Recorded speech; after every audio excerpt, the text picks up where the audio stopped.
ಇನ್ನು ಕಲಬುರಗಿಯ ಸರಾಫ್ ಬಜಾರ್ನಲ್ಲಿ ಮಲ್ಲಿಕಾ ಜ್ಯುವೆಲರೀಸ್ ಅಂಗಡಿಯಲ್ಲಿ ನಡೆದಂತಹ ಚಿನ್ನದ ದರೋಡೆ ಪ್ರಕರಣದ ತನಿಖೆ ನಡೆಸುತ್ತಿರುವಂತಹ ಪೊಲೀಸರು ಒಂದಿಷ್ಟು ಸುಳಿವನ್ನ ಪತ್ತೆ ಹಚ್ಚಿದ್ದಾರೆ. ಪಶ್ಚಿಮ ಬಂಗಾಳದ ಮೂಲದ ಗ್ಯಾಂಗ್ನಿಂದ ಈ ಒಂದು ಕೃತ್ಯ ನಡೆದಿದ್ದು, ನಾಲ್ವರಲ್ಲ, ದರೋಡೆಯಲ್ಲಿ 5 ಭಾಗಿಯಾಗಿರೋ ಸುಳಿವು ಸಿಕ್ಕಿದೆ. ಅಂಗಡಿಗೆ ನುಗ್ಗಿದ 4 ದರೋಡೆ ಮಾಡಿದ್ದು, 5ನೇ ವ್ಯಕ್ತಿ ಕಲಬುರಗಿಯ ಕೇಂದ್ರ ಬಸ್ ನಿಲ್ದಾಣದಲ್ಲಿ ಎಂಟ್ರಿ ಆಗಿದ್ದಾನೆ. 4 ಆರೋಪಿಗಳಿಗೆ ಫೋನ್ ಪೇ ಮೂಲಕ ಹಣಕಾಸು ನೆರವು ನೀಡಿದ ಮಾಸ್ಟರ್ ಮೈಂಡ್ ಈತನಾಗಿದ್ದು, ದರೋಡೆಕೋರರು ಬಸ್ ಮೂಲಕ ಹೈದರಾಬಾದ್ ತೆರಳಿ ಅಲ್ಲಿಂದ ಪಶ್ಚಿಮ ಬಂಗಾಳ ಫರಾರಿಯಾಗಿರುವ ಸಾಧ್ಯತೆ ಬಲವಾಗಿದೆ. ಅಂಗಡಿ ಮಾಲೀಕ ಮೊಹಮ್ಮದ್ ಸಬ್ಕುತುಲ್ಲಾ ಮಲ್ಲಿಕ್ ಕೂಡ ಪಶ್ಚಿಮ ಬಂಗಾಳದ ಮೂಲದವರೇ ಆಗಿದ್ದು, ಇವರ ಬಗ್ಗೆ ಬಲ್ಲವರೇ ದರೋಡೆ ಮಾಡಿರುವ ಶಂಕೆ ವ್ಯಕ್ತವಾಗಿದೆ. ಇನ್ನು ದರೋಡೆ ಸಂದರ್ಭದಲ್ಲಿ ಅಂಗಡಿಯಲ್ಲಿ ಒಟ್ಟು 2 kg 145 ಗ್ರಾಂ ಚಿನ್ನ ಇತ್ತು. ಇದರಲ್ಲಿ 59 ಲಕ್ಷ ರೂಪಾಯಿ ಮೌಲ್ಯದ 805 ಗ್ರಾಂ ಚಿನ್ನ ಮಾತ್ರ ದರೋಡೆಕೋರರು ತೆಗೆದುಕೊಂಡು ಹೋಗಿದ್ದು, ಉಳಿದ 1 kg 340 ಗ್ರಾಂ ಚಿನ್ನ ಅಂಗಡಿಯಲ್ಲಿಯೇ ಪತ್ತೆಯಾಗಿದೆ ಅಂತ ಎಫ್ಐಆರ್ ನಲ್ಲಿ ದಾಖಲಾಗಿದೆ. ತನಿಖೆ ಮತ್ತಷ್ಟು ಚುರುಕುಗೊಳಿಸಿದ ಪೊಲೀಸರು ಹೈದರಾಬಾದ್ ಹಾಗೂ ಪಶ್ಚಿಮ ಬಂಗಾಳದ ಪ್ರತ್ಯಕ್ಷ ತಂಡಗಳನ್ನು ರವಾನಿಸಿದ್ದು,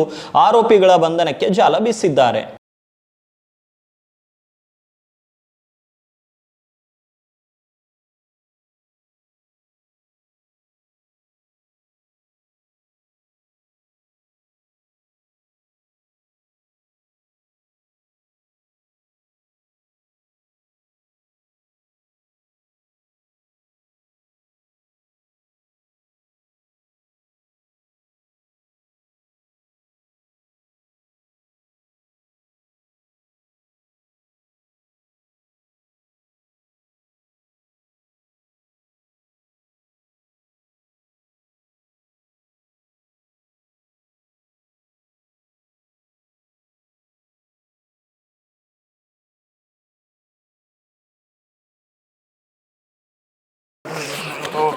No.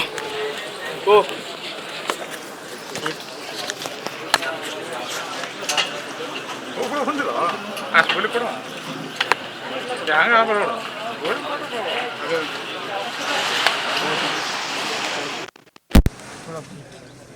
जल्दी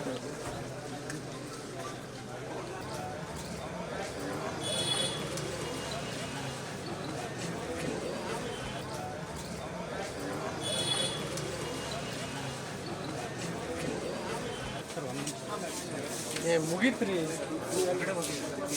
ನಿಮ್ಮ ಹತ್ರ ಎಲ್ಲರ ಹತ್ರ ಬೈಕ್ ಇದೆ ನೋಡಿ.